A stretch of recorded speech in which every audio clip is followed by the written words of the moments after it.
आज भी हम ग्रामवासी उसको ओरण के हिसाब से मानते हैं और उसके बारे में कोई पत्राचार चालू हो चुका है, तो सरकार के कारिंदों को एक फाइनल डिसीजन कहीं तो लेना चाहिए, जो आज दिन तक ये लेने में विफल रहे। कानूनी रूप से ओरण के पक्ष और विपक्ष, फेवरेबल और नॉन फेवरेबल पॉइंट्स क्या है, और करीब 25 लाख बीघा जमीन को हमारी दर्ज की जाए, तो ये रास्ता किस तरह से निकलेगा, कानूनी रूप से किस तरह से हो सकता है? इसमें बहुत सरल है, बहुत ज्यादा इसके अंदर कॉम्प्लिकेशंस की कोई जरूरत नहीं है। 6 महीने साल भर पहले माननीय उच्चतम न्यायालय सुप्रीम कोर्ट ने एक डिसीजन दिया TN गोदावर्मन के अंदर। नमस्कार, डेजर्ट स्टॉर्म से मैं विमल शर्मा। इन दिनों जैसलमेर में ओरण और गोचर की भूमि को राजस्व रिकॉर्ड में दर्ज करवाने का मामला गरमाया हुआ है। यहाँ के साधु संतों ने भी इसमें अपनी तरफ से अपील की है, अपनी तरफ से आह्वान किया है कि किसी भी तरह ओरण और गोचर की भूमि जो राजस्व रिकॉर्ड में ओरण गोचर है जिनका दर्ज नहीं हुआ, इस विषय पर हम चर्चा करेंगे। उससे पहले मैं आपका परिचय करवा देना चाहूँगा। आप हमारे बीच में हैं जोधपुर हाईकोर्ट के एडवोकेट मानवेंद्र सिंह जी, जो एडवोकेट एसोसिएशन के संयुक्त सचिव भी रहे हैं। और जहाँ तक ओरण और गोचर की बात है, ये ओरण और गोचर जो संघ बना हुआ है उसको बचाने के लिए जो बना हुआ है, उसका जो केस है, मुकदमा जोधपुर हाईकोर्ट में या सुप्रीम कोर्ट में एकदम मुफ्त लड़ते हैं। तो हम आज जो चर्चा करेंगे इनसे, वो पूरी तरह से ओरण और गोचर किस तरह से दर्ज हो और क्या सुप्रीम कोर्ट की और हाई कोर्ट की गाइडलाइन है उसके हिसाब से दर्ज की जाए। नमस्कार। नमस्कार। आप हमारे डेजर्ट स्टॉर्म स्टूडियो में आए, आपका बहुत बहुत धन्यवाद। आपका धन्यवाद, आपने मेरे को याद करा। जैसलमेर में इन दिनों सबसे पहले तो जैसलमेर में जो ओरण और गोचर का मामला चल रहा है, उस मामले में इन लोगों का क्या कहना है और इनका जो पक्ष है उसके दूसरी तरफ कानून क्या कहता है। इनका ये कहना है कि जैसलमेर में करीब 150 से 200 ओरण है। अब तक उसमें सिर्फ 25 ओरण दर्ज हो पाई है और 25 में भी 10 ओरण पिछले 2.5 साल में हुई। तो ये ओरण का दर्ज होने का किस तरह का मामला है, किस तरह से ओरण दर्ज होती है? इसमें सर अपन को सबसे पहले चीज समझनी पड़ेगी कि कानूनी रूप से ओरण के पक्ष और विपक्ष, फेवरेबल और नॉन फेवरेबल पॉइंट्स क्या है। सबसे पहले तो सर अपन को ये चीज समझनी है कि ओरण राजस्थान भू राजस्व और काश्तकारी अधिनियम के अंदर कहीं पे भी परिभाषित नहीं है। जैसे गौचर तो फिर भू राजस्व के अंदर है और गौचर का मालिक है पंचायती राज, तो पंचायत अपना पैसा लगाकर गौचर को डेवलप कर सकती है। ओरण आज दिनांक तक भू राजस्व और काश्तकारी अधिनियम के अंदर कहीं पे भी परिभाषित नहीं है। तो जो सबसे पहली बड़ी अड़चन आती है वो कि ओरण क्या है। आज अगर हम कोर्ट के अंदर भी कोई मुकदमा लगाते हैं और बोलते हैं कि सर ये ओरण की जमीन के ऊपर एनक्रोचमेंट है, तो ओरण परिभाषित कहाँ? तो सबसे बड़ा इशू है कि कानूनी रूप से उसका संरक्षण कैसे हो।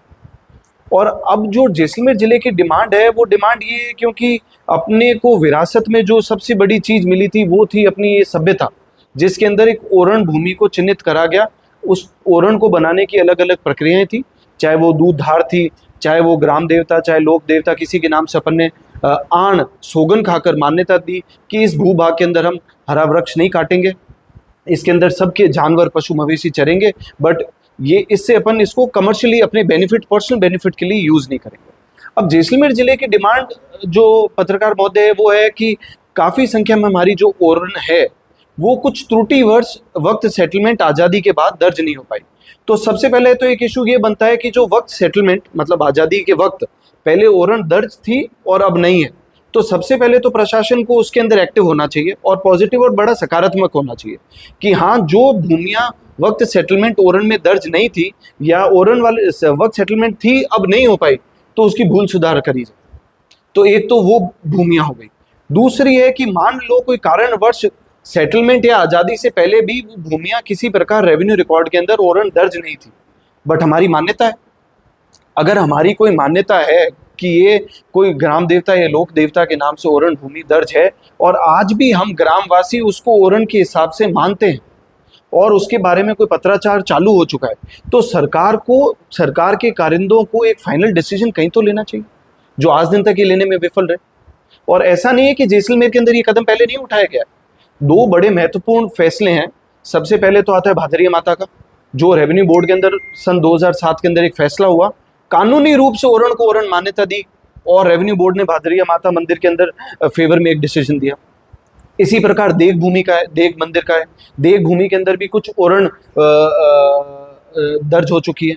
सन 2008-2009 में नेत्सी के अंदर जो ये मुंह बोली ओरण की जो प्रक्रिया थी वो 2008-9 के समय की बात है, एग्जैक्ट डेट मेरे को याद नहीं, 2009 के आसपास की बात होनी चाहिए।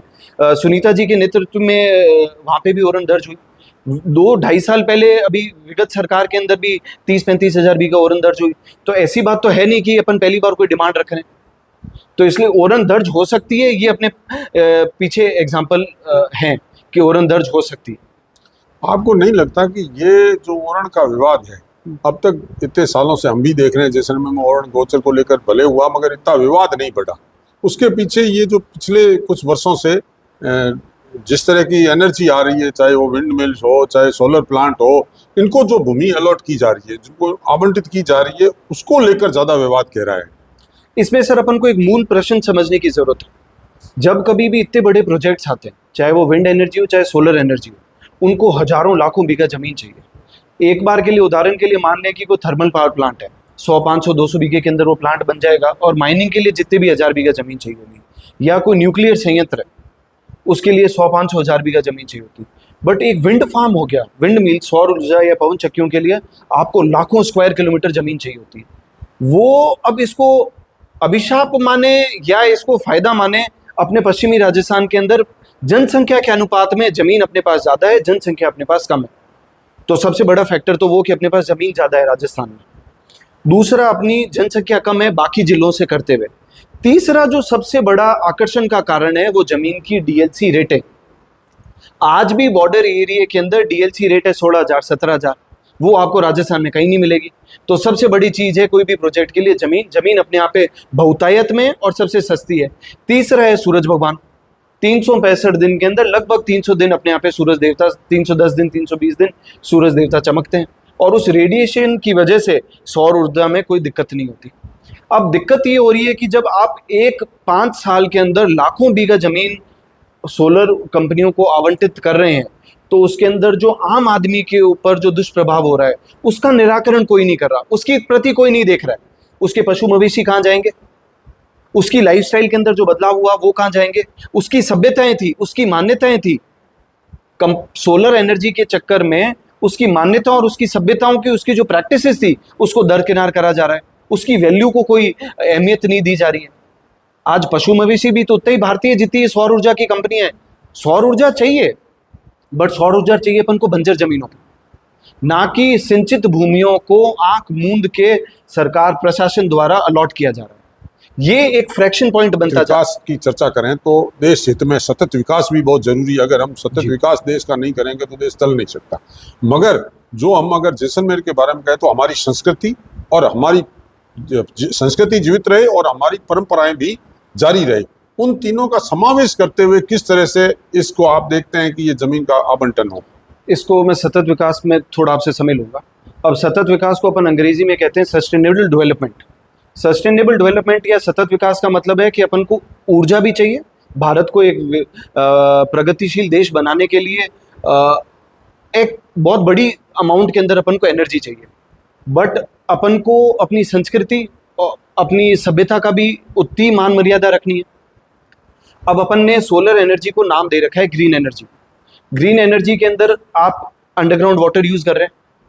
कंपनी ने किसी प्राइवेट इंडिविजुअल को भूजल दोहन की परमिशन दे रखी है, कानूनी रूप से नहीं, बिना कानून की परमिशन के आप उसको अंडरग्राउंड वाटर यूज करने दे रहे हैं। आप पेड़ की कटाई करने दे रहे हैं। जिस खेजड़ी को उगाने में 10-20 साल लग जाते हैं, वो खेजड़ी की कटाई धड़ल्ले से चल रही है, उसके ऊपर कोई रोक टोक नहीं।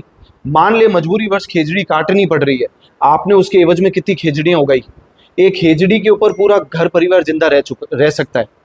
आपने वापस से जितने पेड़ काटे उसके क्या आधे भी उगाए? नहीं उगाए। आपने अंडरग्राउंड वाटर जिस हिसाब से एक्सट्रैक्ट करा, निकाला, आपने उसको रिचार्ज करने के लिए क्या व्यवस्था बनाई? नहीं। आपने सस्ती जमीनें 17,000 की डीएलसी से ले ली, बट आपने जॉब अपॉर्चुनिटी, अपन सब जने बोलते हैं कि नौकरियां मिलेगी, नौकरी मिलती है एक सिक्योरिटी गार्ड की, जिसको बिना मौका दिए हुए मन मर्जी तो हटा दिया जाता है।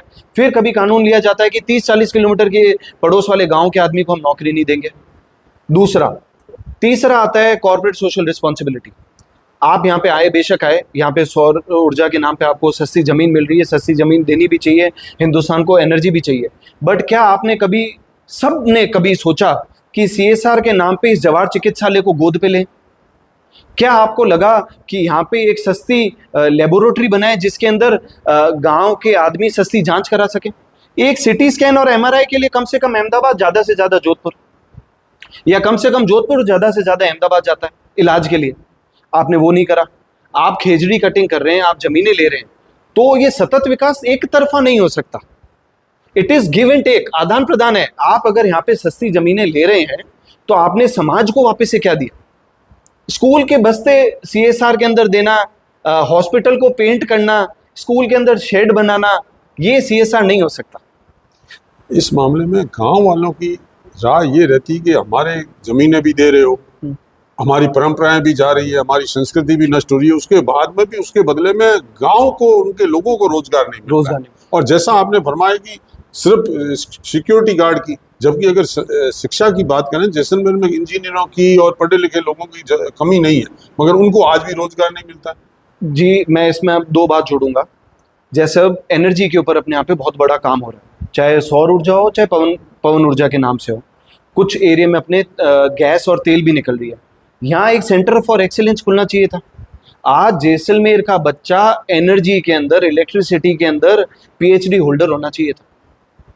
जिस हिसाब से 10 साल के अंदर ये फील्ड बढ़ी, उस हिसाब से क्या लोकल आदमी को सिर्फ ITI तक आपने सीमित रख दिया? क्या आप हमारे स्विच यार्ड के अंदर काम करेंगे? आप यहाँ पे एक एक्सीलेंस सेंटर खोलते, आपने वो ऐसा एजुकेशन सेंटर कोई नहीं खोला। आप क्यों ये चाहते हैं कि इतनी बड़ी जनसंख्या को आप यहाँ से विस्थापित करें? या तो सिक्योरिटी गार्ड तक सीमित रखें या एक ITI डिप्लोमा होल्डर रखें। बाकी जनता जो पशुपालन करती थी वो शहर के अंदर जाकर मजबूरीवश 10 बाय 10 के कमरे के अंदर रहे।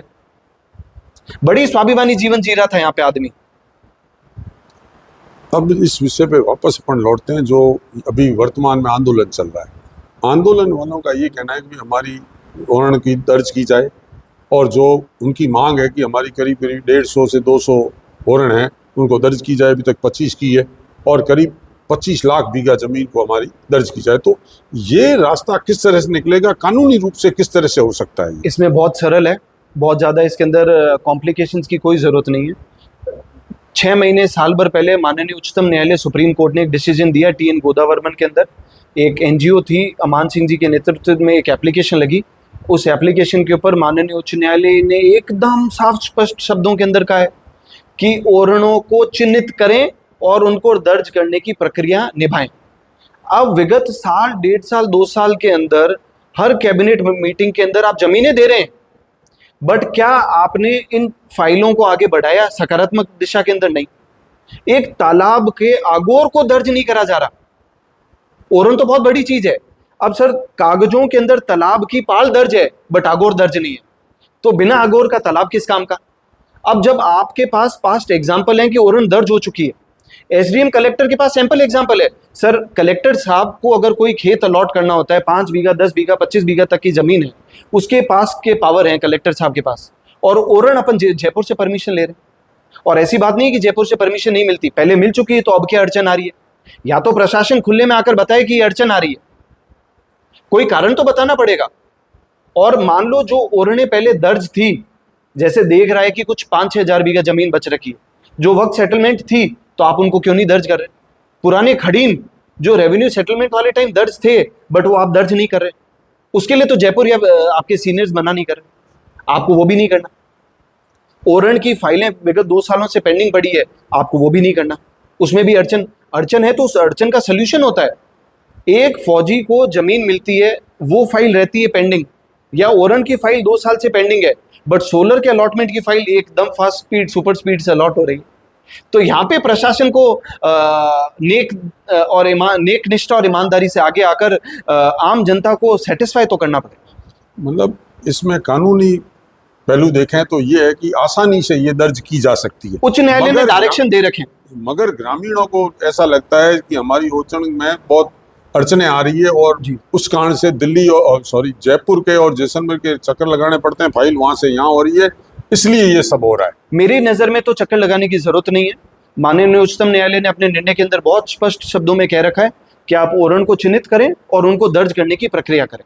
जब उच्चतम न्यायालय ने यह कह दिया है, रिपोर्ट आपके पास बनी पड़ी है, फाइल आपके पास तैयार है, अब ग्रीन सिग्नल होना चाहिए, ना कि रेड सिग्नल। हमारे साथ मानवेंद्र सिंह जी थे, इन्होंने कानूनी रूप से सारी विस्तृत चर्चा का, उनको किस तरह से उनका सॉल्यूशन हो सकता है, उसका निस्तारण किस तरह से हो सकता है।